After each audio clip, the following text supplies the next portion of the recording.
बोलो। कीर्तन करते हुए सुदामा जी जा रहे हैं। रास्ते में कुछ और संत मिल जाते हैं, कुछ दूर तक उनके साथ चलते हैं, फिर वो रास्ता भटक जाते हैं और चलते चलते जब शाम हो गई, एक नदी पड़ती है।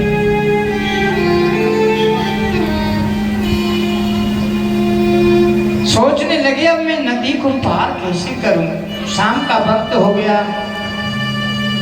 इतने में ही एक नाव को लेकर के एक मल्लाह आ गया, आवाज लगाई, ये अंतिम नाव है, इसके बाद और कोई नाव नहीं पड़ेगी, बाबा आ जाओ, इसमें बैठ जाओ। सुदामा कहने लगे भैया तू पैसा मांगेगो, मुंह पे पैसा ना है, मैं तो यही पार पे सो जाऊंगा और प्रातः काल धीरे धीरे दिखेगो, जहाँ है कि कम जल है वहां के निकल के चलो जाऊंगा, मुंह पे पैसा ना है। वो नाव चलाने वाला मल्लाह बोले बाबा आ जाओ, तुम्हें बिना पैसा के ही हम पार उतार देंगे। सुदामा जी उस नाव में बैठ जाते हैं। वो नाविक पूछता है तुम कहां जा रहे हो? कहने लगे मेरो मित्र है द्वारकाधीश कृष्ण, वाते मिलवे जा रहा हूं। बोले बाबा तुम्हारी पसली पसली दिखाई दे रही, न तुम्हारे शरीर पे कोई कपड़ा है। कहने लगे देखो मेरा जो मित्र है न कृष्ण, वो भगवान है, भगवान तुम क्या सोच रहे हो? और वो कपड़ा ना देखते न वो शरीर देखे, वो तो मन के भाव को देखते, वो तो मन की भावना को देखते। बोले अच्छा हाँ, और देखो तुम ये मत सोचो कि मैं बातें कुछ मांग दे जा रहा हूं, मुझे ना कछु चाहिए, मैं तो वाकई दर्शन कर बेकू जा रहा हूं। बड़ी प्रसन्नता है उस नाविक को। बहुत बड़ी नदी है, उसको उसने पार करा दिया। और वो नाविक कोई और नहीं, वही मेरे कृष्ण थे जो नाविक बन करके आए, सुदामा को पार कर गए। सुदामा नदी के दूसरे किनारे पर जाकर के हाथ का तकिया लगाया और लेट गए और कहने लगे, अब मुझ पे नाय चलो जावे, अब तेरी जैसे मर्जी हो वैसे कर कन्हैया। सो गई, नींद आ गई। और जैसे ही आंख खुली तो सोए थे नदी के किनारे, और आंख खुली तो देखा तो ऊपर बहुत ऊंचे ऊंचे सुंदर सुंदर महल बने हुए, अर्थात वो द्वारका है।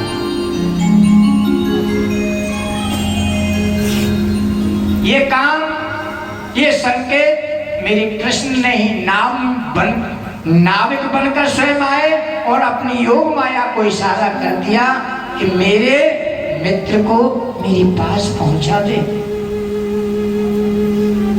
जैसे यहां खुली, देखते ऊंचे ऊंचे महल, स्मृति हुई कि मैं सोया तो नदी के किनारे पे था, ये महल मुझे ही ध्यान नहीं होगा, मैं और आगे बढ़ आया हूँगा।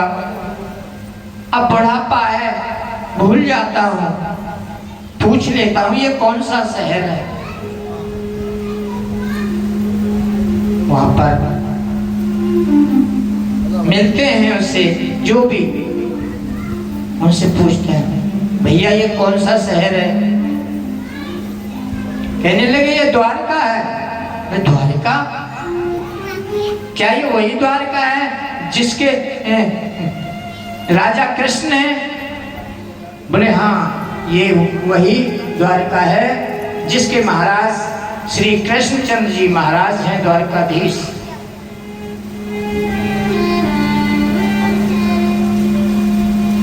कहां पर है उनका महल? क्या हमें बता सकते हो? संकेतम यानी इशारे से उन्होंने बता दिया कि ऐसे ऐसे जाना, ऐसे जाओगे, आगे फिर उनका ही महल पड़ेगा। धीरे धीरे गए और धीरे धीरे जाकर के उसी महल पर पहुंच जाते हैं जो द्वारकाधीश का महल है। बोले द्वारकाधीश भगवान की। वहां पर द्वारपाल खड़े हैं। और द्वारपालों से सुदामा जी पूछते हैं, द्वारिका पालों से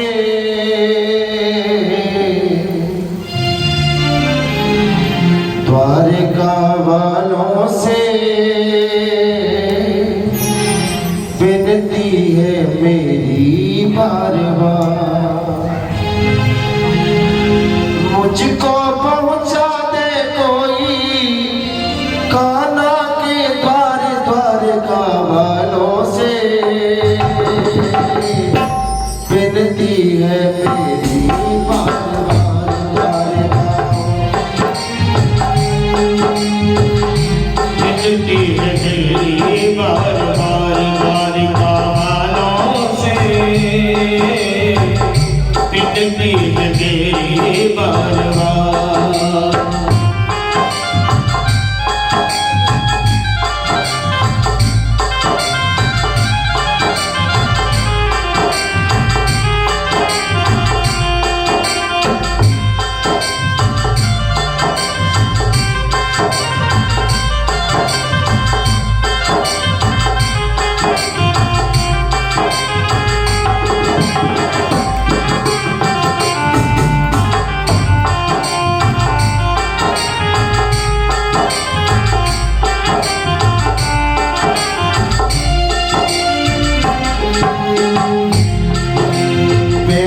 का मत कर कर नहीं सकता मेरा मदन मुरारी। जाने फिर क्यों भूल गया है वो बचपन की यारी। जाने फिर क्यों भूल गया है वो बचपन की यारी। जाने फिर क्यों भूल गया है वो बचपन की यारी। प्रेम का मत कर नहीं सकता मेरा मदन मुरारी। जाने क्यों फिर भूल गया है वो बचपन की यारी। जाने फिर क्यों भूल गया है वो बचपन की यारी। जाने फिर क्यों भूल गया है वो बचपन की यारी। चाहिए ना हीरे मोती, चाहिए ना हीरे मोती, मरियों पे हार द्वार वालों से विनती है मेरी बार बार द्वार वालों से। विनती है मेरी बार बार। मुझको पहुंचा दे कोई, मुझको पहुंचा दे कोई मोहन के द्वार द्वार वालों से विनती है मेरी बार बार द्वार वालों से। विनती है मेरी बार बार।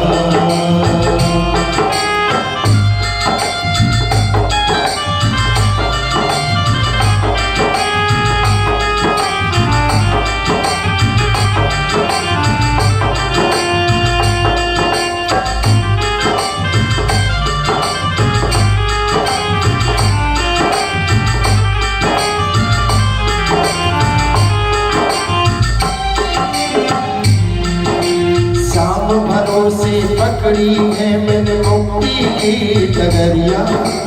एक बार भूल जाए मुझको मेरा श्याम सवरिया। एक बार मिल जाए मुझको मेरा श्याम सवरिया। एक बार मिल जाए मुझको मेरा श्याम सवरिया। शाम भरोसे पकड़ी है मैंने मुक्ति की डगरिया। एक बार मिल जाए मुझको मेरा श्याम सवरिया। एक बार मिल जाए मुझको मेरा श्याम सवरिया। एक बार मिल जाए मुझको मेरा श्याम सवरिया। सौंप दिया है उसको मैंने, सौंप दिया है उसको मैंने जीवन का भार द्वार वालों से विनती है मेरी बार बार द्वार वालों से। विनती है मेरी बार बार। मुझको पहुँचा दे कोई, मुझको पहुँचा दे कोई मोहन के द्वार वालों से। विनती है मेरी बार बार वालों से। विनती है मेरी बार बार।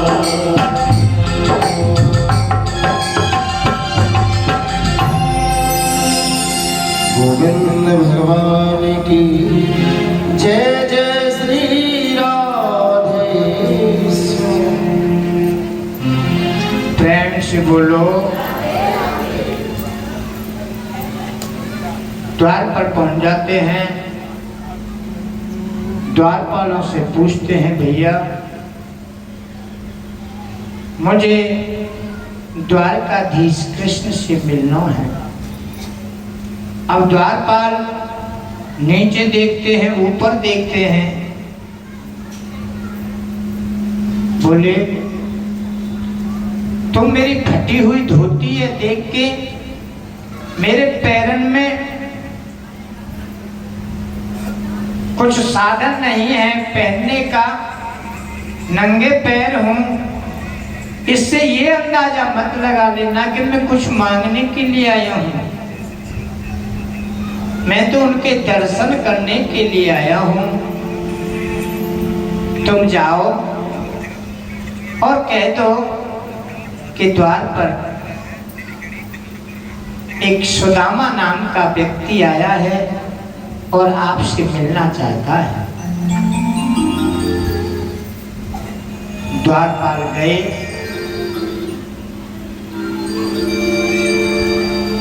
भैया सारो सीन सुदामा कृष्ण के जोरे पहुंच गो, सुदामा कब आमे तो आ जाओ भैया, नहीं फिर हम चल रहे हैं।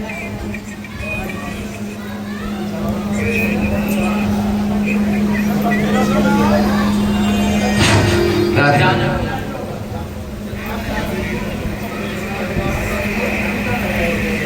सभी सर्वप्रथम व्यासपीठ को नमन करते हुए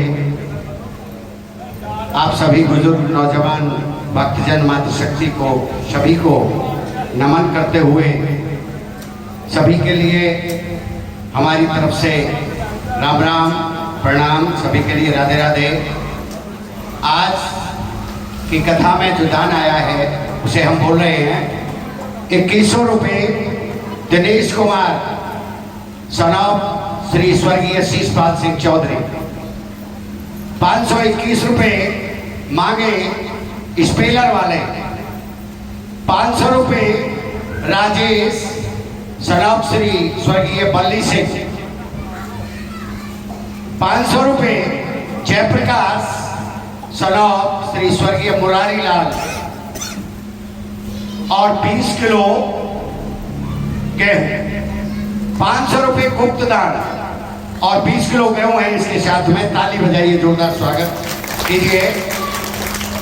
1600 रुपये भगवती एंड पार्टी जो कीर्तन देती है रात को, आज रात को पिछली रात जो कीर्तन हुआ था उसमें 1600 रुपये आए, वो सभी भागवत में उन्होंने दान में दिए। जोरदार ताली बजा करके स्वागत कीजिए।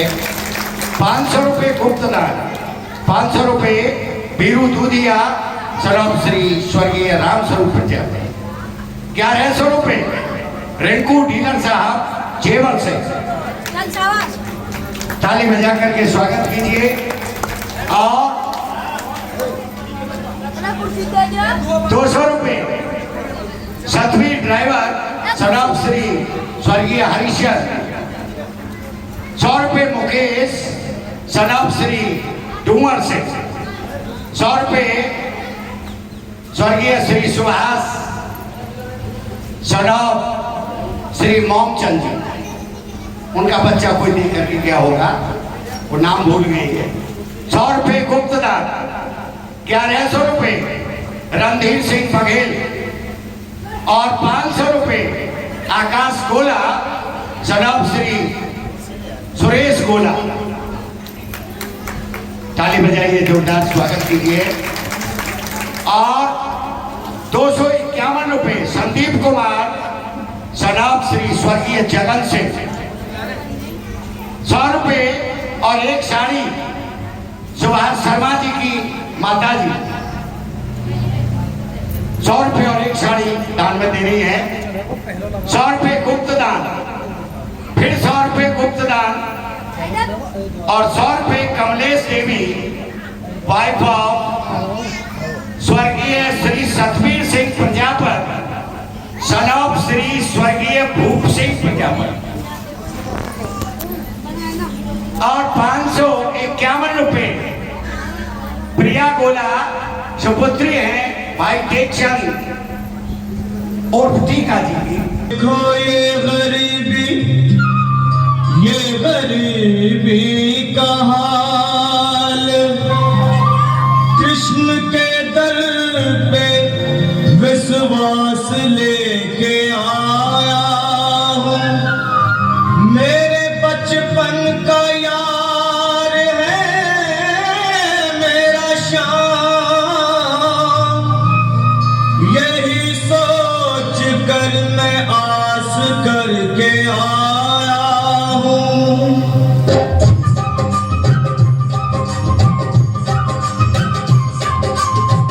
अरे द्वार पालो कन्हैया से कह दो, अरे द्वार पालो कन्हैया से कह दो कि दर